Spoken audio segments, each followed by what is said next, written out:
السلام علیکم، علی حیدر زیدی آپ کی خدمت میں۔ اسلامک اسٹڈیز کے حوالے سے انشاءاللہ ہمارا اور آپ کا ساتھ رہے گا، اور انشاءاللہ ہم اپنی پوری کورس آف لائن کو ان تمام ویڈیوز میں کور کریں گے۔ اور سب سے پہلے میں یہ بات بتاتا چلوں، ظاہر سی بات ہے آپ بھی اس بات سے واقف ہیں کہ حالات کے پیش نظر جو اس وقت کے ملکی صورتحال ہے، اس کی بنا پہ ہمیں یہ قدم اٹھانا پڑ رہا ہے کہ ہم آپ کے ساتھ ویڈیو لنک کے ذریعے رابطہ کر رہے ہیں۔ لیکن ہماری پوری کوشش ہے، آپ کے تمام اساتذہ کی پوری کوشش ہے کہ بآسانی آپ کے تمام جو معاملات ہیں، جتنے بھی آپ کی کورس آف لائن ہے، آپ کے مضمون کے حوالے سے، سبجیکٹ کے حوالے سے، ہر طرح سے اساتذہ آپ کی پوری کوشش کریں گے، اور ہم بھی کوشش کریں گے کہ بآسانی طریقے سے آپ کو سمجھا سکیں اور آپ کو بتا سکیں۔ تو آج اسلامک اسٹڈیز کے حوالے سے ہمارا جو پہلا سبق ہے، جو ہمارا فرسٹ چیپٹر ہے، وہ ہے قرآن پاک۔ قرآن پاک کے حوالے سے ہمارے پاس کئی ایسے سب ہیڈنگس ہیں، لیکن ظاہر سی بات ہے آج ہم سب کو کور نہیں کر سکیں گے، لیکن چند ایک جو پیچیدہ ہیں، جو موسٹ امپورٹنٹ ہے آپ کے حوالے، ہمارے کورس کے حوالے سے، ان میں ہمارے پاس آج مکی بندی صورتیں بھی ہے، ہمارے پاس قرآن پاک کا چیلنج ہے، قرآن پاک کی پہلی آخری وحی ہے، اعجاز القرآن ہے، ناسخ الکتب ہے، اسماء القرآن ہے، اور نزول کے ادوار ہیں۔ تو ہم انشاءاللہ آج آغاز کریں گے سب سے پہلے قرآن پاک کے سبق میں۔ جو ہماری پہلی آج ہیڈنگ ہوگی، جو ہمارا پہلا عنوان ہوگا، وہ ہے نزول کے ادوار۔ ٹھیک ہے جی۔ اچھا جی، نزول کے ادوار سے مراد یہ ہے کہ ادوار نکلا ہے لفظ دور سے۔ ٹھیک ہے، دور کہتے ہیں ٹائم پیریڈ کو، یعنی قرآن پاک جو نازل ہوا ہے وہ 3 دور میں نازل ہوا ہے، 3 زمانوں میں نازل ہوا ہے، 3 ٹائم پیریڈز میں نازل ہوا ہے۔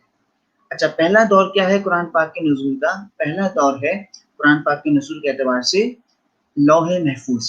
اب لوح محفوظ کیا ہے؟ اچھا، لوح محفوظ ایک مقام ہے جو کہ آسمانوں کی بلندی پہ ہے۔ اچھا، سب سے پہلے اس چیز کو سمجھیے گا کہ لوح محفوظ آسمانوں کی بلندی پہ کس مقام پہ ہے۔ ٹھیک ہے، اللہ پاک نے جب اس کائنات کی تخلیق کی ہے تو اس نے ترتیب کچھ یوں دی کہ سب سے پہلے ہے کرۂ ارض۔ کرۂ ارض کیا ہے؟ جس زمین پہ ہم رہتے ہیں، اس زمین سے نیچے کا جو سارا علاقہ ہے، جہاں پہ اشراط الارض ہوتے ہیں، یعنی کیڑے مکوڑے ہوتے ہیں، اسے کہتے ہیں کرۂ ارض۔ کرۂ ارض کے بعد آتی ہے زمین، زمین کی سطح جہاں پہ ہم اور آپ رہتے ہیں۔ اس کے بعد ہے ہوا بیچ میں، ہوا کے بعد آغاز ہوتا ہے آسمانوں کا۔ پہلا آسمان ہے، دوسرا آسمان ہے، تیسرا آسمان ہے، کرتے کرتے 7 آسمان ہیں۔ اس کے بعد پھر آسمانوں کے بعد ایک مقام آتا ہے جسے کہتے ہیں بیت المعمور۔ بیت المعمور وہ مقام ہے جو کہ زمین پہ واقع بیت اللہ یعنی خانہ کعبہ کے عین اوپر ایک مقام ہے آسمانوں پہ، جس کا طواف فرشتے کرتے ہیں، ملائکہ کرتے ہیں، یہاں تک کہ جنات بھی کرتے ہیں، آسمانی مخلوقات اس کا طواف کرتی ہیں۔ اسے کہتے ہیں بیت المعمور، جو کہ خانہ کعبہ کے عین اوپر ہے۔ اچھا، بیت المعمور کے بعد پھر ایک مقام آتا ہے جسے کہتے ہیں سدرۃ المنتہا۔ سدرۃ المنتہا اس نام سے ہی آپ فوراً پہچان جائیں گے کہ جب نبی پاک معراج شریف پہ تشریف لے گئے تھے تو ایک مقام پہ پہنچ کے حضرت جبرائیل نے فرمایا تھا کہ یا رسول اللہ، میں اب اس مقام سے آگے نہیں جا سکتا، میرے پر جل جائیں گے۔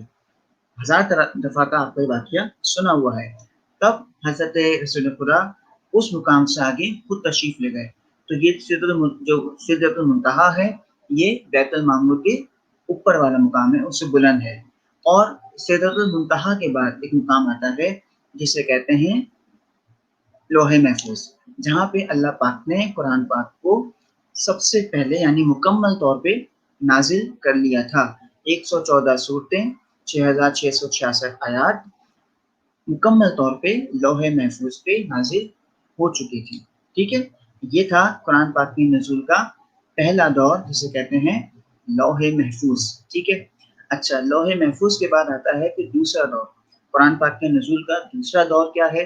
دوسرا دور ہے نبی پاک کا سینہ مبارک، یعنی وقتاً فوقتاً 23 سال کے عرصے میں قرآن پاک جو نازل ہوا ہے سرکار پہ، کہتے ہیں کہ 23 سال کا عرصہ ہے، یعنی 22 سال اور 9 مہینے کے لکھا ہے، کہیں 22 سال اور 8 ماہ ہے، 22 سال یا 11 ماہ، لیکن اس کو علماء نے، مفسرین نے، مجتہدین نے 23 سال کا عرصہ ہی دیا ہے کہ نبی پاک کے 40 سال کی عمر سے لے کے 53 سال کی 40 سال سے لے کے 63 سال کی عمر تک جو قرآن پاک نازل ہوا ہے وہ 23 سال کا عرصہ تھا، یعنی 40 ایئرس سے لے کے 63 ایئرس تک، 23 ایئرس میں قرآن پاک وقتاً فوقتاً نبی پاک پہ نازل ہوتا رہا۔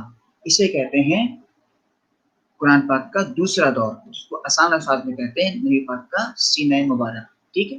اور تیسرا اور آخری دور ہے نزول کے اعتبار سے، وہ ہے امت مسلمہ، یعنی کہ ہم، یعنی کہ قرآن پاک، کیونکہ آپ کو پتہ ہے کہ قرآن پاک تو وہ کتاب ہے جو کہ رہتی دنیا تک کے لیے ہے، رہتی دنیا تک کے انسانوں کے لیے ہے۔ قرآن پاک یاد رکھیے گا صرف مسلمانوں کے لیے یا مومنین کے لیے نہیں آیا، قرآن پاک تو تمام تر انسانوں کے لیے ہے۔ تو تیسرا دور کیا ہے؟ ہم تک جو قرآن پاک پہنچا ہے، اور ہمارے بعد جتنے لوگ آنے والے ہیں ان تک یہ قرآن پاک مسلسل پہنچتا رہے گا، ٹھیک ہے جی۔ اچھا، اس کے بعد یہ ہمارا ہو گیا نزول کے ادوار۔ قرآن پاک کے چیپٹر میں جو ہماری پہلی ہیڈنگ ہوگی، جو ہمارا پہلا ٹاپک ہوگا، وہ ہے نزول کے ادوار۔ میں دوبارہ اس کو دہرا دیتا ہوں آپ کی آسانی کے لیے۔ پہلا دور لوح محفوظ، دوسرا دور یعنی لوح محفوظ کا ہے کہ جہاں پہ اللہ پاک نے مکمل طور پہ قرآن پاک کو نازل کر دیا تھا۔ اچھا، اس کے بعد آتا ہے نبی پاک کا سینہ مبارک، یعنی 23 سال کے عرصے میں سرکار کے سینہ مبارک پہ قرآن پاک آہستہ آہستہ نازل ہوتا رہا، وقتاً فوقتاً وہی آتی رہی، ٹھیک ہے۔ اور تیسرا اور آخری دور کیا ہے؟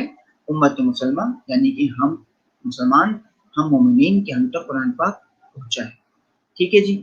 یہاں تک میرا خیال ہے کہ یہ ٹاپک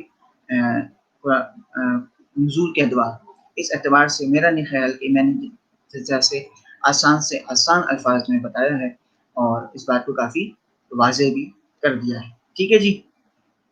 اچھا، اب ہم آتے ہیں دوسری اپنے ٹاپک کی طرف اسی چیپٹر میں، وہ ہے اسماء القرآن، ٹھیک ہے۔ اسماء کہتے ہیں نام کو۔ اب کیا ہے کہ قرآن پاک کے مختلف نام ہیں، ٹھیک ہے، جو قرآن پاک میں ہی استعمال ہوئے ہیں، قرآن پاک میں ہی آئے ہیں۔ جیسے کہ مجید ہے، ہم کہتے ہیں قرآن مجید، اچھا ہم کہتے ہیں فرقان حمید، اچھا قرآن کریم، ٹھیک ہے، اور قرآن شریف۔ تو مختلف نام ہیں قرآن پاک کے جو آئے ہیں، اور ہر نام کا ایک الگ مفہوم ہے، الگ مطلب ہے۔ جیسے میں بات کروں فرقان حمید کی، یا میں کہوں کہ فرقان مجید، کیا ہے فرقان مجید یا فرقان حمید؟ فرقان کہتے ہیں، فرقان کی جو لغوی معنی ہیں، اصطلاح میں جو فرقان کے معنی ہیں وہ ہیں فرق کرنے والا، ٹھیک ہے، یعنی ڈفرینس کرنے والا۔ تو قرآن پاک کیا ہے؟ وہ حق اور باطل میں فرق کرنے والا ہے۔ قرآن پاک اچھے اور برے میں فرق کرنے والا ہے۔ قرآن پاک نیکی اور بدی میں فرق کرنے والا ہے۔ قرآن پاک حلال اور حرام میں فرق کرنے والا ہے، ٹھیک ہے۔ اس لیے اس کا ایک نام فرقان بھی ہے، فرقان حمید، ٹھیک ہے۔ تو مختلف نام ہیں قرآن پاک کے جو کہ قرآن پاک میں آئے ہیں، استعمال ہوئے ہیں، لیکن آپ کے فی الحال نصاب کے مطابق، فی الحال آپ کے نصاب کے مطابق جو فرقان نام ہے آپ اس کا ذکر کر سکتے ہیں۔ اور مجید، اچھا مجید کیا ہے؟ کہتے ہیں کہ جب کسی کو بہت زیادہ تعظیم دی جائے، بہت زیادہ عزت افزائی کی جائے، تو اس کے لیے شریف اور مجید کا لفظ استعمال کیا جاتا ہے، ٹھیک ہے۔ یہاں تک بات میرا خیال ہے کہ واضح ہو جانی چاہیے اور آپ کو ہو بھی گئی ہوگی۔ اچھا، تیسرے ٹاپک پہ آتے ہیں آج کے جو ہمارا چیپٹر ہے قرآن پاک، تیسرا ہے ناسخ الکتب، ٹھیک ہے۔ اچھا، اس بات کو ذرا سمجھیے گا، ناسخ الکتب کیا ہے؟ اچھا، ناسخ جو ہے وہ منسوخ، یعنی وہ اخذ کیا گیا ہے، وہ نکلا ہے لفظ منسوخ سے، ٹھیک ہے۔ منسوخ کیا ہے؟ اچھا، یہاں میں ایک بڑی لطیف بات اکثر میں کہتا ہوں کہ منسوخ کا جو لفظ ہے، اچھا منسوخ کہتے ہیں یعنی ختم کر دینا، کینسل ہو جانا، ٹھیک ہے۔ اچھا، دو طرح کی اصطلاح ہوتی ہیں، تھوڑا سمجھیے گا، ایک ہے منسوخ اور ایک ہے ملتوی، ٹھیک ہے، منسوخ اور ملتوی۔ ملتوی کیا ہے؟ میں نے بھی بتایا، بڑی لطیف سی بات مجھے یاد آ جاتی ہے یہاں پہ کہ ملتوی کا جو لفظ ہے، کراچی والے، جو کراچی کے ہمارے اسٹوڈنٹس ہیں خاص طور پہ، وہ تو اس لفظ سے بخوبی واقف ہوں گے، اور آج کل تو آپ سبھی واقف ہیں۔ ملتوی کہتے ہیں کہ پوسٹ پون کر دینا، یعنی کہ بعد میں دوبارہ اس کو سر انجام دیا جائے گا، یہ ملتوی ہے۔ جبکہ منسوخ کیا ہے؟ ختم کر دیا گیا ہے، کینسل کر دیا گیا ہے، اس کے یعنی بالکل ختم، اب کوئی آگے بات ہی نہیں ہے، ٹھیک ہے۔ تو قرآن پاک کو ناسخ الکتب کیوں کہتے ہیں؟ ناسخ نکلا ہے لفظ منسوخ سے، ٹھیک ہے۔ اچھا، قرآن پاک کے آنے سے کیا ہوگا کہ جو پچھلی کتابیں تھیں، اب سوال یہ پیدا ہوتا ہے کہ قرآن پاک سے پہلے کتنی کتابیں تھیں، کتنے آسمانی صحیفے تھے، کتنی آسمانی کتابیں تھیں، کتنی الہامی کتابیں تھیں؟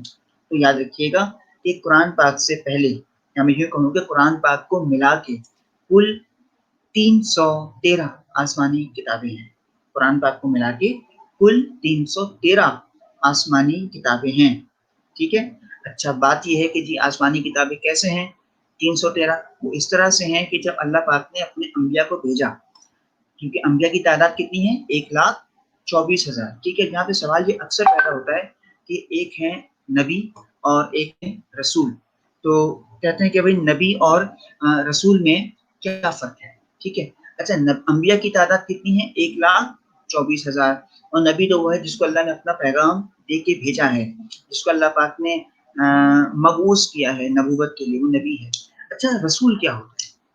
جو نبی تو ٹھیک ہے اللہ نے بھیجا اپنا پیغام دے کے، نبوت کا ایک ذمہ داری دے کے بھیجا، وہ نبی ہے۔ رسول کیا ہوتا ہے؟ تو بات یہ ہے بیٹا کہ 1,24,000 انبیاء میں اللہ پاک نے 313 انبیاء کا انتخاب کیا۔ 1,24,000 انبیاء میں اللہ پاک نے 313 انبیاء کا انتخاب کیا، جن کو پروردگار نے کتاب دے کے بھیجا، ایک نئی شریعت دے کے بھیجا، ٹھیک ہے۔ تو ایک آسان سی بات ہے، اس کو بس ہمیشہ یاد رکھ لیجیے کہ نبی رسول کا فرق صرف اتنا ہے کہ نبی 1,24,000 ہیں، ٹھیک ہے، جبکہ رسول جو ہیں وہ 313 ہیں۔ ہر نبی اپنے ساتھ نئی کتاب اور نئی شریعت لے کے نہیں آئے، یاد رکھیے، نبی آتے رہے لیکن ہر نبی اپنے ساتھ نئی شریعت یا نئی کتاب لے کے نہیں آئے۔ ان 1,24,000 انبیاء میں جو کتاب کے ساتھ آئے، شریعت کے ساتھ آئے، انہیں رسول کہا جاتا ہے، اور وہ 313 ہیں۔ بات واضح ہو گئی یہاں تک کہ انبیاء 1,24,000 ہیں، ٹھیک ہے، اور ان انبیاء میں اللہ پاک نے سب کو شریعت کے ساتھ نہیں بھیجا، سب کو کتاب کے ساتھ نہیں بھیجا، 313 کا انتخاب کیا، اور ان 313 کو جو انتخاب کیا، شریعت دے کے بھیجا، کتاب دے کے بھیجا، انہیں رسول کہا جاتا ہے، ٹھیک ہے۔ یعنی میں اگر بہت آسان کر دوں، بہت ہی زیادہ اس کو آسان کر دوں، تو وہ یہ ہے کہ ہر رسول نبی تو ہو سکتا ہے لیکن ہر نبی رسول نہیں ہو سکتا، ٹھیک ہے۔ یا پھر اس کو اور آسان کر دوں کہ ہر جیسا آپ کی کلاس میں سیارس ہوتے ہیں، ٹھیک ہے، میں کہوں کہ ہر سیاہ تو اسٹوڈنٹ ہو سکتا ہے لیکن ہر اسٹوڈنٹ سیاہ نہیں ہو سکتا، اور میرا نہیں خیال کہ اس سے زیادہ میں اس کو مزید آسان کروں، ٹھیک ہے۔ تو بات واضح ہو گئی یہاں تک؟ اچھا، تو ہم بات کر رہے تھے ناسخ الکتب کی، کہ اللہ پاک نے 313 آسمانی صحیفے نازل کیے ہیں قرآن پاک کو ملا کے۔ اچھا، جو پچھلے 312 کتابیں تھیں آسمانی کتابیں، ان کا کیا ہوا یہ کہ ان لوگوں نے اپنے اپنے نبی کے گزر جانے کے بعد، یا بعض نے تو ماشاءاللہ اتنی بہادری دکھائی کہ اپنے ہی زمانے کے نبی کی موجودگی میں ہی کفران نعمت کرنا شروع کر دیا، ٹھیک ہے، ناشکرہ پن شروع کر دیا، اور جو دینی کتاب نازل ہوئی تھی، آسمانی کتاب نازل ہوئی تھی، الہامی کتاب نازل ہوئی تھی، ان میں رد و بدل کرنا شروع کر دیا، ان میں بدلاؤ کرنا شروع کر دیا، خود سے ان میں چینجنگ کر دیا، یعنی حق کو باطل کر دیا، جہاں باطل تھا وہاں اس کو حلال کر دیا، یعنی جہاں اللہ پاک نے کچھ چیزیں حرام قرار دی تھی، انہوں نے خود ہی اپنی مرضی سے حرام کو حلال کر دیا، حلال کو حرام کر دیا، یعنی اپنی آسانی دیکھی، اپنی کنوینئنس دیکھی کہ ہمیں کہاں پہ آسانی ہو رہی ہے، اسی حساب سے انہوں نے ان جو احکامات الہی تھے ان میں رد و بدل کیا۔ تو اللہ پاک کو یہ چیز سخت ناگوار گزری کہ کوئی اس کی کتاب میں، اس کے احکام میں کوئی رد و بدل کرے، کوئی اس طرح کی کمی بیشی کرے، تو اللہ پاک نے قرآن پاک سے پہلے وہ جو 312 کتابیں تھیں سب کو منسوخ کر دیا قرآن پاک کے آتے ہی۔ اور قرآن پاک جب نازل ہوا تو کیا کہا کہ اس سے پچھلے جتنے احکامات تھے، اب سے پہلے جتنی کتابیں تھیں، وہ سب آج سے منسوخ کی جاتی ہیں، یعنی ختم کی جاتی ہیں، کینسل کی جاتی ہیں، ٹھیک ہے۔ اس لیے قرآن پاک کو ناسخ الکتب کہا جاتا ہے، کیونکہ قرآن پاک کے آنے سے اس کی تمام کتابیں منسوخ کر دی گئیں، ختم کر دی گئیں، یا میں اس کو اور آسان کر دوں، ڈیمولش کر دی گئیں، بالکل ختم۔ اب ان کے جو احکامات ہیں وہ آگے لاگو نہیں ہو سکتے۔ صرف قرآن پاک کے احکامات ہیں جن کا اطلاق ہو سکتا ہے اور جن کا اطلاق لازم ہے، واجب ہے اور فرض ہے۔ ٹھیک ہے، تو ناسخ الکتب بھی میرا خیال ہے کہ آسانی کے ساتھ آپ کو یہاں پہ واضح ہو چکا ہوگا۔ اس میں میرا نہیں خیال کہ ان دو ہمارے جو ہم نے ٹاپکس کور کیے ہیں، نزول کے ادوار اور ناسخ الکتب اور اسماء القرآن، ان تین ٹاپکس میں میرا نہیں خیال کہ کوئی آپ کو پریشانی کا سامنا ہوگا۔ اچھا، اسی کے ساتھ آگے ہم ایک ٹاپک پہ آتے ہیں، اپنی مزید آگے ٹاپک ہے اعجاز القرآن۔ ٹھیک ہے، اچھا اعجاز القرآن کیا ہے؟ اعجاز جو ہے وہ لفظ معجزہ سے اخذ ہے۔ ٹھیک ہے، معجزہ یعنی میریکل، معجزہ سے اخذ ہے اعجاز۔ اعجاز القرآن یعنی قرآن پاک کا معجزہ۔ اچھا، قرآن پاک کا معجزہ کیا ہے؟ کہ جب اللہ پاک نے قرآن پاک کو نازل کیا، سرکار پہ 23 سال کے وقفے میں وقتاً فوقتاً وحی آتی رہی، اور سرکار پہ جب قرآن نازل ہوا اس وقت سے لے کے آج تک، یعنی 1400 سال سے زائد کا عرصہ گزر چکا ہے۔ الحمدللہ، الحمدللہ کسی انسان کی جرت نہیں ہوئی کہ وہ قرآن پاک میں کسی قسم کا رد و بدل کر سکے، کسی قسم کا چینجنگ کر سکے، کوئی اس کے حروف کو یا زیر زبر پیش کو بھی آگے پیچھے کر سکے۔ تو قرآن پاک کا یہ معجزہ ہے کہ وہ آج تک ویسا کا ویسے ہی صحیح ہے، ویسا کا ویسے ہی سالم ہے، جیسا نازل ہوا تھا ویسے ہی پڑھا جا رہا ہے۔ ٹھیک ہے، اور قرآن پاک کا جو سب سے بڑا معجزہ ہے وہ یہ ہے، یاد رکھیے کہ قرآن موت کے علاوہ قرآن پاک ہر مرض کے لیے شفا ہے۔ موت کے علاوہ یہاں مرض کی شفا ہے، ہر مسئلے کا حل اس کتاب میں موجود ہے۔ ہمارے یہاں المیہ یہ ہے، بڑی معذرت کے ساتھ ہمارا المیہ یہ ہے کہ ہم نے کیا کیا کہ ہم قرآن پاک کو قسم کھانے کے لیے یا تو استعمال کرتے ہیں، یا بیٹیوں کو جہیز میں دے دیا تب استعمال کرتے ہیں، بہت معذرت کے ساتھ۔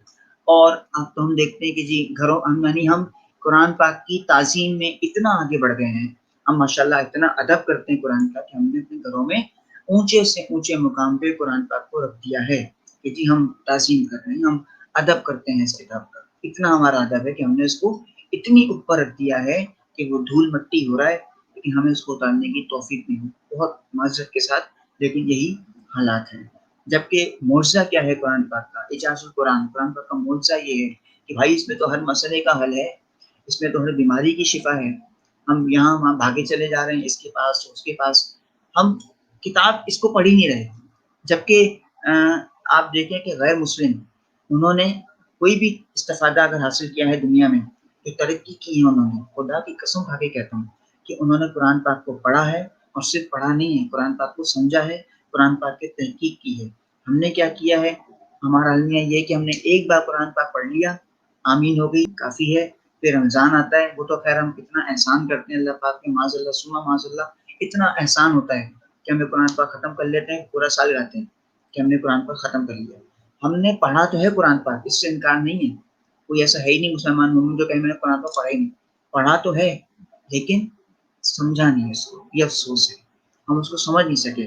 یا میں اگر جملہ اپنا بدل دوں کہ ہم نے قرآن حفظ تو کر لیا، حفظ تو کر لیا قرآن، لیکن اس کے محافظ نہیں بن سکے۔ حافظ میں اور محافظ میں کیا فرق ہوتا ہے؟ حافظ تو صرف وہ ہے جو قرآن کو یاد کر لے، الحمد سے لے کے والناس تک رکھ لیا، یاد کر لیا، ذہن نشین کر لیا، یہ حفظ کرنا ہے۔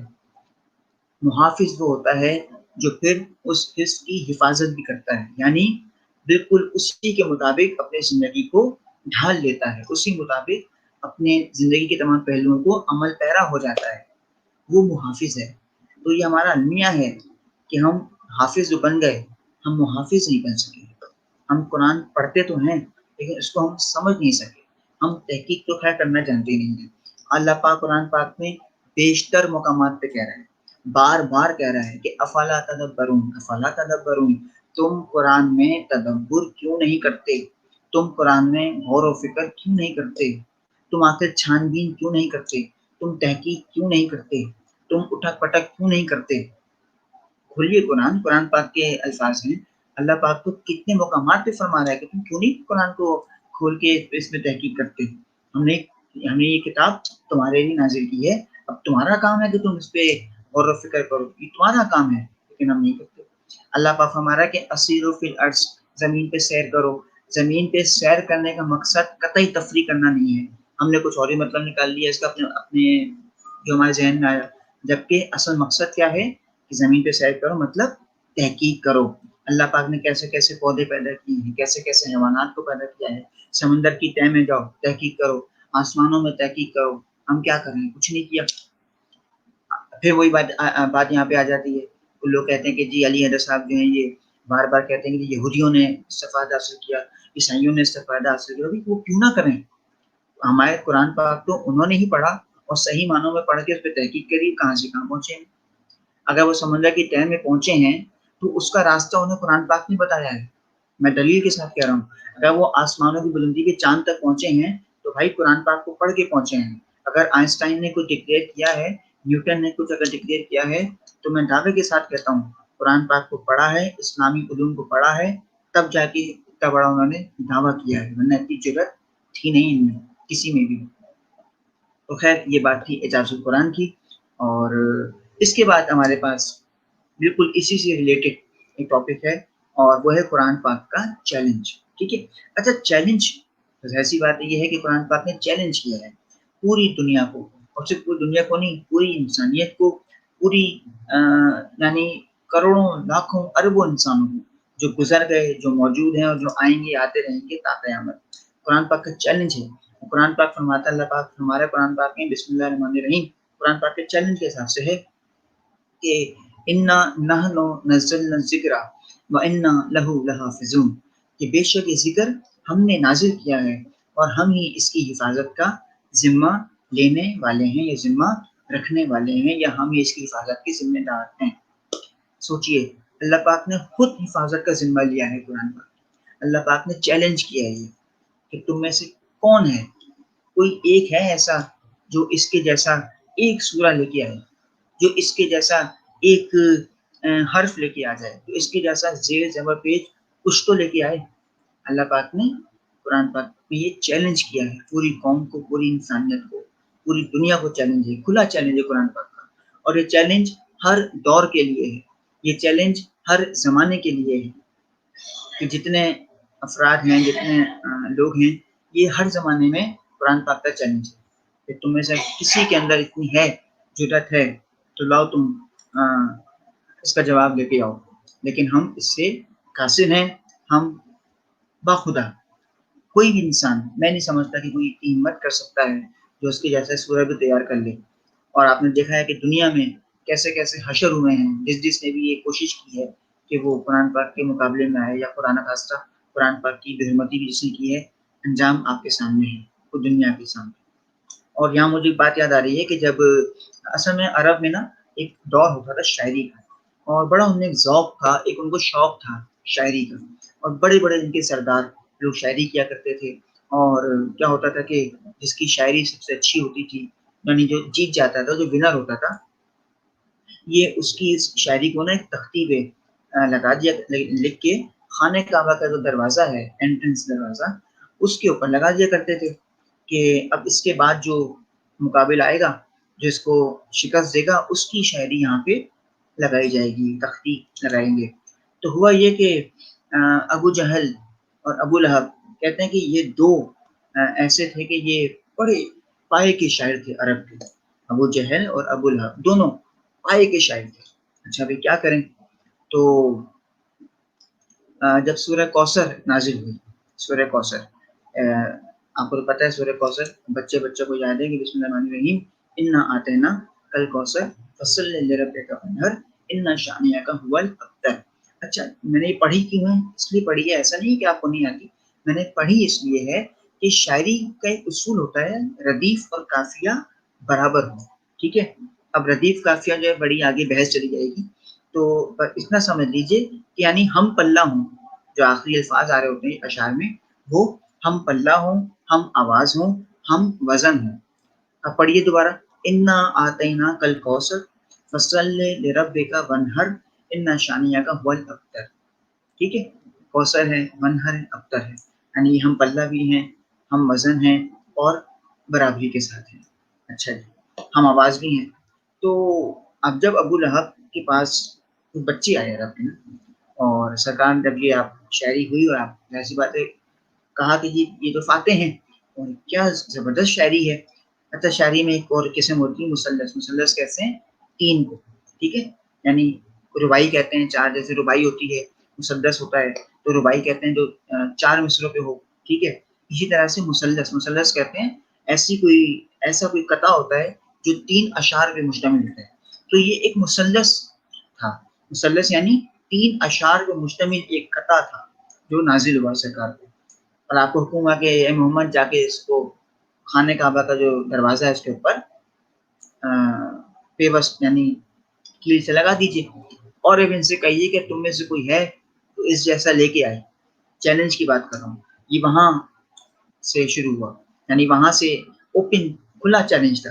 کہا کہ ان سے کہیے عربوں سے کہ اگر ان کے پاس اس جیسا ایک بھی حرف ہے.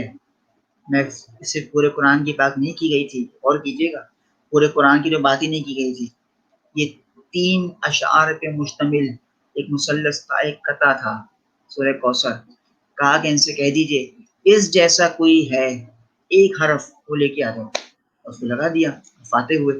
اب کچھ بچے آئے ابو لہب کے پاس، اور بچوں نے ابو لہب سے کہا کہ تم تو بڑی بڑی باتیں کر رہے تھے، اپنے آپ کو بہت بڑا سردار کہتے ہو، دیکھو محمد نے کیا کر دیا، سورہ لے کے آ گئے وہاں، وہ تو فاتح قرار ہو گئے، اب تم کیا کرو گے. تو تاریخ میں لکھا ہے کہ ابو لہب کو غصہ تو بہت آیا. اس نے کیا کیا کہ کہتا ٹھیک ہے آؤ چلو میرے ساتھ، اور ہمیشہ کی طرح سرکار کے پاس آیا اور کہا کہ محمد میں آپ سے کچھ بات کرنا چاہتا ہوں. اگر آج آپ نے میرے ایک سوال کا جواب دے دیا تو میں آپ پہ ایمان لے آؤں گا. اچھا، یہ اس کا ہمیشہ کا تھا، یہ ہمیشہ سے ایسی کرتا تھا. سرکار بھی اس کو دیکھ کے مسکرا دی، پتا تھا آج بھی یہ ایسی آیا ہے ڈھیٹ بن کے. کہا کہ آج ہی میرا کام کر دیں، میرے سوال کا جواب دے دیں تو میں آپ پہ اور آپ کے خدا پہ ایمان لے آؤں گا. سرکار مسکرائے اور مسکرا کے کہتے ہیں پوچھو کیا پوچھنا ہے. سنیں غور سے.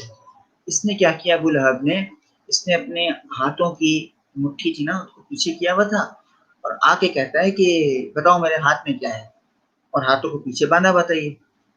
تو بچے بھی وہاں موجود تھے، عرب کے سردار بھی وہاں موجود تھے دیکھنے کے لیے کہ کیا ہوتا ہے. تو سرکار مسکرائے اور مسکرا کے کہتے ہیں کہ ہم بتائیں کہ تمہارے ہاتھ میں کیا ہے، ہم بتائیں کہ تمہارے ہاتھ میں کیا ہے، یا تمہارے ہاتھ کے سنگریزے بتائیں گے کہ ہم کیا ہیں. سنگریزے کہتے ہیں پتھروں. تو اس نے فوراً گھبرا کے اپنے ہاتھ آگے کیے، اور جب ہاتھوں کو کھولا تو اس میں پتھر تھے. وہ چھوٹے چھوٹے جو پتھر تھے، کنکر، کنکر کہنے چھوٹے چھوٹے، وہ ایسے ہوا میں بلند ہوئے، اس کے جیسے ہاتھ ہے ایسے بلند ہوئے. اچھا، یہاں بھی ایک فلسفہ ہے کہ ابو لہب کی ہتھیلی سے بلند ہوئے وہ پتھر، یعنی اس کی ناپاک ہتھیلی سے بلند ہوئے، اور سرکار کا دیدار کر کے پتھروں نے کلمہ پڑھا سرکار کو دیکھ کے. وہ آپ نے ایک نعت کا بڑا مشہور شعر ہے نا، وہی جب کافی ساری نعت ہے کہ وہ جس نے شجر کو بھی کلمہ پڑھا دیا، وہ جس نے سنگریزوں کو بھی اپنا دیدار کرا کلمہ پڑھایا، بڑی مشہور نعت ہے. تو یہ بات ہے، یہ چیلنج ہے قرآن پاک کا. یہاں سے آپ دیکھیں کیسے اس کو منہ توڑ جواب ملا. ابو لہب آیا تھا ہاتھ پیچھے باندھ کے کہ جی یہ بتائیں گے میرے ہاتھ میں کیا ہے.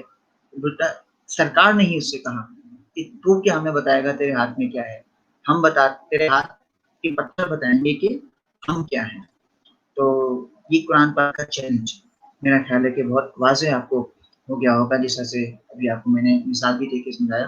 ٹھیک ہے، تو یہاں تک میرا خیال ہے کہ باتیں سمجھ رہے ہیں آپ اور کلیئر بھی ہو رہی ہیں. اچھا، ایک اور بات ہو رہی ہے یہاں پہ پہلی اور آخری وحی کے حوالے سے. ٹھیک ہے، اچھا پہلی اور آخری وحی. پہلی وحی ایسی بات ہے، آپ کو خود بھی پتا ہے، آپ نے پڑھا بھی ہے، آپ نے سنا بھی ہے، لیکن تھوڑا ذکر اور ہو جائے تفصیل. پہلی وحی قرآن پاک کی جو نازل ہوئی ہے غار حرا میں، ٹھیک ہے، اور اس وقت سرکار کی عمر مبارک کی 40 سال.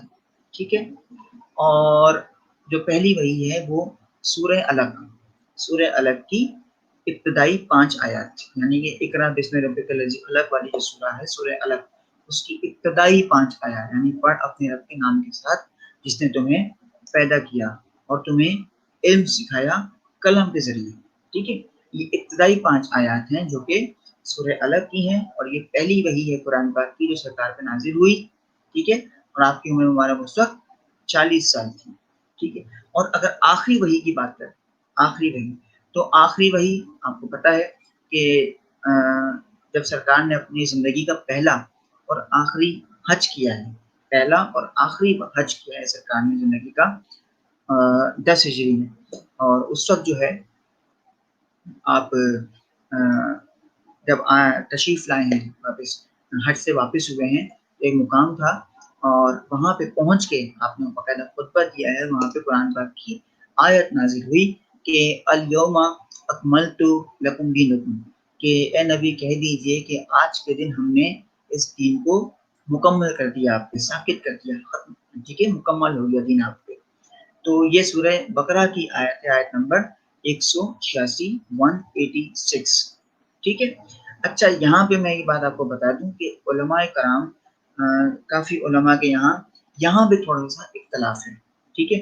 کچھ علماء کے نزدیک یہ ہے کہ قرآن پاک کے جو نزول کے اعتبار سے جو آخری آیات ہیں وہ سورہ مائدہ سے ہیں، ٹھیک ہے، کچھ مفسرین کے روشنی میں، جبکہ کچھ کہتے ہیں، کچھ کے نزدیک ہے سورہ بقرہ کی آیت نمبر 196، الیوم اکملت لکم دینکم، ٹھیک ہے۔ تو آپ نے اسی کو کنسیڈر کرنا ہے سورہ بقرہ، ٹھیک ہے، سورہ بقرہ کی آیت ہے اور آخری آیات ہیں، یعنی نزول کے اعتبار سے سورہ بقرہ کی آیت ہے 186، ٹھیک ہے۔ اگر آپ کے امتحان میں ایسی کوئی بات آتی ہے تو آپ نے اس چیز کو ڈسکس کبھی نہیں کرنا، یہ تو میں نے ایک نالج کے حوالے سے آپ کو بتایا کہ کچھ اختلاف ہے، لیکن اس اختلاف کو آپ نے ذکر نہیں کرنا، آپ نے سورہ بقرہ آیت نمبر 186 کا ہی ذکر کرنا ہے نزول کے اعتبار سے آخری آیت کی وجہ سے، ٹھیک ہے۔ یہاں تک بات کلیئر ہو گئی، اور آخر میں آگے ہم بڑھتے ہیں، ہمارے پاس ہے مکی اور مدنی صورتیں، ٹھیک ہے۔ اچھا، یہ تو دیکھیے ایک نام سے ہی بندہ پہچان سکتا ہے کہ مکی صورتیں یعنی وہ صورتیں جو مکہ میں نازل ہوئیں، مدنی صورتیں وہ صورتیں جو مدینہ میں نازل ہوئی، یعنی سرکار کی جو مکی زندگی ہے اس میں جو صورتیں نازل ہوئی ہیں، اور جو سرکار کی مدنی زندگی ہے جو آپ نے مدینہ میں گزاری ہے اس میں جو صورتیں نازل ہوئی ہیں۔ اچھا، بات یہ ہے کہ نبی پاک نے مکہ میں جو زندگی گزاری ہے، یہاں سے اس کو یاد رکھیے گا، مکہ میں جو سرکار نے زندگی گزاری وہ کتنی ہے؟ وہ ہے آپ کی 53 سال، ٹھیک ہے، 53 سال کی آپ کی زندگی آپ نے مکہ میں گزاری ہے، 10 سال آپ نے گزارے ہیں مدینہ میں، ٹھیک ہے۔ تو 53 اور 10 ہو گئے 63، آپ کی جو کل حیات مبارکہ ہے وہ ہے 63، 63 سال، 53 سالہ زندگی آپ کی مکی زندگی ہے، 10 سالہ زندگی آپ کی مدنی زندگی ہے، 53 اور 10 63، ٹھیک ہے۔ اور اسی پوری حیات میں 40 سالہ جو آپ کی حیات ہے، 40 سالہ، اسے دور رسالت کہتے ہیں، یعنی جو آپ کی 40 سال کی عمر سے، یعنی اس کو آپ 23 سال لگا دیں، 40 سال سے لے کے 63 سال، 23 سال کا جو وقفہ ہے جو آپ کی عمر ہے اس میں وہ کہلاتی ہے دور رسالت، کہ آپ کی 63 سالہ زندگی میں سے 23 سال یعنی 40 سال کی عمر میں آپ پہ اعلان رسالت ہوا تھا، تو 40 سے لے کے 63 سال، یہ 23 سال آپ کا دور رسالت ہے، 63 میں سے 53 سال آپ کی مکی زندگی ہے، اور 10 سال آپ کی مدنی زندگی ہے۔ بات واضح ہو گئی؟ میں دوبارہ اس کو ریپیٹ کر دیتا ہوں، سرکار کی کل حیات مبارکہ 63 سال، 63 میں سے 53 سال آپ کی مکی زندگی، جبکہ 10 سال آپ کی مدنی زندگی، ٹھیک ہے۔ اور کل 63 سال زندگی میں 23 سال جو ہے سرکار کی وہ دور رسالت ہے، کیونکہ 40 سال کی عمر میں آپ نے اعلان رسالت کیا، ٹھیک ہے۔ یہاں تک بات واضح ہے؟ اچھا جی، مکی اور مدنی صورتوں کی بات کریں تو جو مکی صورتوں کی تعداد ہے، تعداد کے حوالے سے بات کریں تو 87 جو ہے یعنی 87 تعداد ہے مکی صورتوں کی، ٹھیک ہے، جبکہ 27 تعداد ہے مدنی صورتوں کی۔ تو 87 اور 27 یہ ہوتے ہیں ٹوٹل 114، 114، قرآن پاک کی جو کل صورتیں ہیں وہ ہیں 114، ٹھیک ہے۔ تو یہاں تک میرا خیال ہے کہ بات آپ لوگ کو آج واضح ہو چکی ہوگی، جو میں نے قرآن پاک کے حوالے سے آج ڈسکشن کیا۔ تو میں دوبارہ سے اس کو تھوڑا سا ریویو دے دیتا ہوں کہ قرآن پاک کے حوالے سے کہ اس میں ہم نے پہلے جو نزول کے ادوار کیا، ٹھیک ہے، نزول کے ادوار میں ہمارے پاس 3 ادوار ہیں کہ ایک لوح محفوظ پہ قرآن پر نازل ہوا، دوسرا کہ سرکار کے سینہ مبارک پہ، اور تیسرا ہم تک پہنچا امت مسلمان، ٹھیک ہے۔ اس کے بعد ہم نے آپ کو بتایا تھا اسماء القرآن کے حوالے سے کہ قرآن پاک کے کچھ مشہور نام ہیں جو خود قرآن پاک میں ہی آئے، ان میں ہم نے آپ کو بتایا ایک فرقان جو مشہور نام ہے قرآن پاک کا، الفرقان ہے، المجید ہے، ٹھیک ہے۔ میں نے آپ کو بتایا کہ مجید ایسا اصطلاح میں اس لفظ کو کہتے ہیں کہ جب کسی کو بہت زیادہ معتبر یا عزت کی جائے۔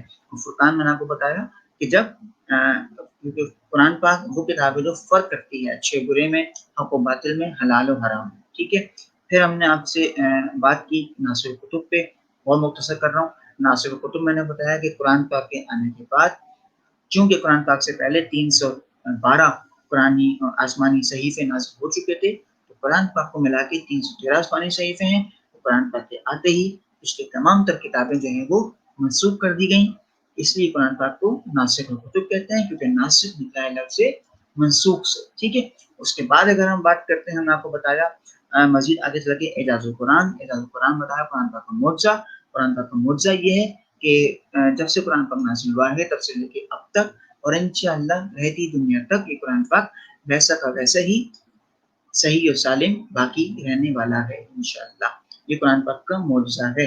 اور پھر ہم نے آپ کو بتایا، اچھا یہاں مجھے ایک اور بات یاد آ رہی ہے قرآن پاک کے حوالے سے، انتہائی مشہور و معروف عالم دین، ان کی بات آپ کو بتاؤں، وہ فرماتے ہیں کہ قرآن پاک ایک بار پڑھ کے تو دیکھو غور سے، اور اس پہ غور و فکر کرو، یعنی اگر غور سے قرآن پاک پڑھو تو تم سمجھو گے اس بات کو کہ قرآن پاک دنیا کی وہ واحد کتاب ہے جس میں تمہاری ماں سے زیادہ ممتا ہے اور باپ سے زیادہ شفقت ہے۔ شرط یہ ہے کہ اس کو صرف پڑھ کے نہیں، سمجھ کے پڑھو، ٹھیک ہے۔ آگے بات ہم نے آپ کو بتائی تھی مزید کہ قرآن پاک کا چیلنج، اور اس چیلنج کے حوالے سے میں نے آپ کو قرآن پاک کی آیت کا ذکر کیا، بسم اللہ الرحمن الرحیم، انا نحن نزلنا الذکر وانا لہ لحافظون، ٹھیک ہے، کہ قرآن پاک کا چیلنج ہے کہ رہتی دنیا تک قرآن پاک ایسا کا ایسے ہی سالم ہے۔ چیلنج کیا اللہ پاک نے کہ تم سے اگر ہو سکے تو تم اس جیسی کوئی ایک سورہ، ایک حرف، ایک آیت ہی لے آؤ۔ میں نے اس پہ سورہ کوثر کی آپ کو مثال دی کہ سورہ کوثر شاعری کے ایک ہوتا ہے مثلث، میم سے لام سے، مثلث کہتے ہیں 3 مصرع کو مشتمل کسی قطع کو، ٹھیک ہے۔ سورہ کوثر یہ قطع ہے، ایک طرح سے قطع، ٹھیک ہے۔ تو یہ چیلنج ہے قرآن پاک کا کہ اس جیسا ہی ایک لے آؤ۔ قرآن پاک کی تو پوری بات ہی نہیں کہا کہ سورہ کوثر جیسا، اس جیسا کوئی ایک آیت ہی لے آؤ، یہ قرآن پاک کا چیلنج تھا۔ پھر ہم نے آپ سے بات کی قرآن پاک کی پہلی آخری وحی کے بارے میں۔ پہلی وحی غار حرا میں سورہ الگ کی ابتدائی 5 آیات، جبکہ آخری آیت میں آپ کو بتایا سورہ بقرہ آیت نمبر 196۔ اس کے علاوہ ہم نے آپ سے بات کی مکی اور مدنی صورتوں کے بارے میں۔ مکی صورتیں وہ صورتیں جو سرکار کی 53 سالہ زندگی میں نازل ہوئیں، لیکن مدنی صورتیں وہ ہیں جو سرکار کی 10 سالہ مدنی زندگی میں نازل ہوئی، ٹھیک ہے۔ اس طرح سے سرکار کی جو کل حیات ہے وہ 63 سال ہے، اور مکی صورتوں کی تعداد کتنی ہے 87، 87، جبکہ جو مدنی صورتوں کی تعداد ہے 27 یعنی 27، تو 87 اور 27 114، کل ملا کے قرآن پاک کی صورتیں 114، ٹھیک ہے۔ اچھا جی، یہاں تک ہم نے پورا اس کو آج یہ کور کیا ہے قرآن پاک کے چیپٹر کے حوالے سے جو مختلف عنوانات تھے، ٹھیک ہے۔ میں نے دوبارہ اس واقعے میں آپ کو ریویو بھی کر دیا تاکہ کسی قسم کی آپ کو مشکلات اور پریشانی کا سامنا نہ ہو، ٹھیک ہے۔ نیکسٹ سیشن میں جب آپ سے ملاقات ہوگی تو قرآن پاک کے جو ٹاپکس، جو عنوانات رہ گئے ہیں، ہم اس میں اس کو کور کریں گے، ٹھیک ہے۔ اس طرح سے مزید آگے اسی طرح سے اپنی پوسٹ آف لائن کو ہم کور کرتے جائیں گے۔ اور میں یہاں پہ تھوڑا سا آپ کو بتا دوں، پوسٹ آف لائن تھوڑی میں بریف کر دوں اس مختصر سے وقت میں، کہ قرآن پاک کے بعد بیٹا ہمارے پاس ہم پڑھیں گے سورہ حجرات، ٹھیک ہے۔ قرآن پاک کا چیپٹر جب کور کر لیں گے ہم سورہ حجرات پہ آئیں گے، اور سورہ حجرات ہمارے پاس آیت نمبر 1 سے لے کے 18 تک ہے، اور سورہ حجرات کے بعد ہم پڑھیں گے سورہ فرقان، ٹھیک ہے۔ سورہ فرقان ہمارے پاس آیت نمبر 66 سے لے کے 77 تک ہے۔ یہ پورا ہمارا قرآن پاک کا چیپٹر ہے، قرآن پاک کے حصے ہیں۔ پہلے قرآن پاک کا جو ایک تعارف ہے، اس کی ابتدائی ہے، قرآن پاک کی کچھ اس سے ریلیٹڈ کچھ معلومات ہے، ٹھیک ہے، جو ہم پڑھ رہے ہیں۔ مزید کچھ عنوانات ہمارے ٹاپکس رہ گئے قرآن پاک کے حوالے سے، وہ پڑھنے کے بعد، کور کرنے کے بعد، اس کے بعد ہم سورہ حجرات کا آغاز کریں گے جو کہ قرآن پاک کے چیپٹر میں شامل ہے، اور پھر سورہ فرقان پڑھیں گے وہ بھی قرآن پاک کے چیپٹر میں ہی شامل ہے، ٹھیک ہے۔ اور اس طرح سے ہمارا قرآن پاک کا یہ جو چیپٹر ہے پورا کلوز ہو جائے گا، ختم ہو جائے گا۔ اور میری کوشش یہ ہوگی کہ جیسے جیسے ہمارے ٹاپکس کور ہوتے جائیں، جیسے جیسے ہم اپنے ٹاپکس کور کرتے جائیں، ختم کرتے جائیں، میں اسی حوالے سے آپ کو اس چیپٹر کے پوائنٹ آف ویو سے پیپر پیٹرن بھی آپ کو بتاتا جاؤں، ساتھ ساتھ ہم پیپر پیٹرن بھی اس میں ہم آپ کو بتا دیں، سوالات بھی ہم آپ کو دے دیں، ٹھیک ہے، کہ کس طرح سے سوالات جو ہیں وہ آ سکتے ہیں۔ جیسے ابھی مثال کے طور پہ اگر ابھی ہم بات کر لیں جتنا ابھی پڑھا ہے، تو اس میں جو ہمارے پاس ہے اعجاز القرآن ہے، ٹھیک ہے۔ اگر اعجاز القرآن تو امتحان میں کبھی بھی یہ نہیں آئے گا کہ اعجاز القرآن میں نوٹ لکھیے، ٹھیک ہے۔ آیات آ گئی مثال کے طور پہ کہ انا نحن نزلنا ذکر و انا لہ لحافظون، اور سوال دیا ہوا ہے کہ درج بالا آیت کی روشنی میں وضاحت کیجیے، ٹھیک ہے۔ تو اصل جو میرا کہنے کا مقصد ہے وہ یہ ہے کہ آپ نے خدا کے واسطے بیٹا آپ نے رٹا نہیں لگانا، آپ نے اپنے کانسیپٹس کو کلیئر کرنا ہے، آپ کے کانسیپٹ کلیئر ہونے چاہیے، آپ کلیئر ہونے چاہیے، آپ کا مائنڈ فریش ہونا چاہیے، آپ کو پتہ ہونا چاہیے کہ آپ سے پوچھا کیا جا رہا ہے، ٹھیک ہے۔ سمجھ کے پڑھیں گے تو ذہن نشین ہو جائے گا، ذہن میں بات بیٹھ جائے گی۔ رٹا ماریں گے، آج یاد کریں گے کل بھولیں گے۔ تو میں ہمیشہ کہا کرتا ہوں کیونکہ ہمیں ہمارے استاد نے، ہمارے اساتذہ نے ہمیں بتایا کہ ایسا پڑھو کہ یاد کرنے کے لیے نہیں پڑھو، رٹا نہیں مارو، ایسا پڑھو کہ تمہیں اپنی آنے والی زندگی میں وہ باتیں یاد رہ جائیں، تمہارے ٹیچرس نے ہمیں کیا پڑھایا تھا یا ہم نے خود سے کیا پڑھا ہے، ٹھیک ہے۔ تو آپ نے اس کو سمجھنا ہے اور سمجھ کے کرنا ہے، سمجھ کے کریں گے آپ کے لیے بہت آسان ہو جائے گا، اور ظاہر سی بات ہے کامیابی پھر اس طرح سے آسانی سے آپ تک پہنچ سکتی ہے، ٹھیک ہے۔ اور پیپر پیٹرن کوئی اتنا مشکل نہیں ہے، ساتھ ساتھ اس کو بھی ڈسکس کرتے رہیں گے، ٹھیک ہے، کیونکہ میرا ایک اصول ہے کہ میں جیسے جیسے اپنی ہم سیشن کمپلیٹ کریں گے آخر میں آپ کو اس کے ٹاپکس کے حوالے سے پیپر پیٹرن بھی ہم ساتھ میں بتا دیں گے کہ سوالات کس طرح سے آ سکتے ہیں، ٹھیک ہے۔ اور اگر جیسے بھی پہلی وہی آخری وہی کی اس میں بات ہے، اب پیپر میں سوال آتا ہے کہ نزول کے اعتبار سے پہلی وحی کون سی ہے اور ترتیب کے لحاظ سے پہلی وحی کون سی ہے، ٹھیک ہے۔ تو ایسی بات ہے آپ نے پڑھا ہے اور پڑھ بھی رکھا ہے، آپ نے، آپ جانتے بھی ہیں کہ نزول کے اعتبار سے سورہ الگ کی ابتدائی 5 آیات، ٹھیک ہے، جب یہ ہے نزول کے اعتبار، جبکہ ترتیب کے لحاظ سے سورہ فاتحہ قرآن پاک کا پہلا سورہ۔ اچھا، اسی طرح سے ترتیب کے لحاظ سے آخری سورہ ناس ہے، جبکہ نزول کے اعتبار سے آخری سورہ بقرہ، ٹھیک ہے۔ تو اس طرح سے کبھی شارٹ آنسرز میں بھی آ سکتا ہے، یہ جو ہے یہ شارٹ آنسرز میں بھی آ سکتا ہے۔ اچھا، کبھی ایسا آ جائے گا چاہے شارٹ آنسر پوچھ لیا کہ مکی مدنی صورتوں کی تعداد بتاتے ہوئے بتائیے کہ نبی پاک نے مکہ میں کتنی زندگی گزاری اور مدینہ میں کتنی زندگی گزاری، تو یہ بھی میں نے بھی آپ کو بتا دیا تھا، آسان کر دیا تھا آپ کے لیے، پورا میں نے کو واضح کیا، ٹھیک ہے۔ کبھی اس طرح سے بھی آ سکتا ہے آپ کے لیے کہ قرآن پاک کے چیلنج کے حوالے سے کہ قرآن پاک رہتی دنیا تک کے لیے ایک معجزہ ہے، واضح کیجیے، وضاحت کیجیے، ٹھیک ہے۔ تو اس طرح سے سوالات آتے ہیں اور اسی طرح سے آپ کو کرنا ہے، تو اس میں پریشان ہونے والی ایسی کوئی بات نہیں، ٹھیک ہے۔ اور انشاءاللہ آپ سے ملاقات ہوگی اگلی سیشن میں، اور امید ہے پوری کہ اپنا بہت بہت آپ خیال رکھیں گے اور بے شک خیال رکھ بھی رہے ہوں گے، ٹھیک ہے۔ تو انشاءاللہ آپ سے ملاقات ہوگی اگلی کلاس میں، خوش رہیے اور آباد رہیے، السلام علیکم۔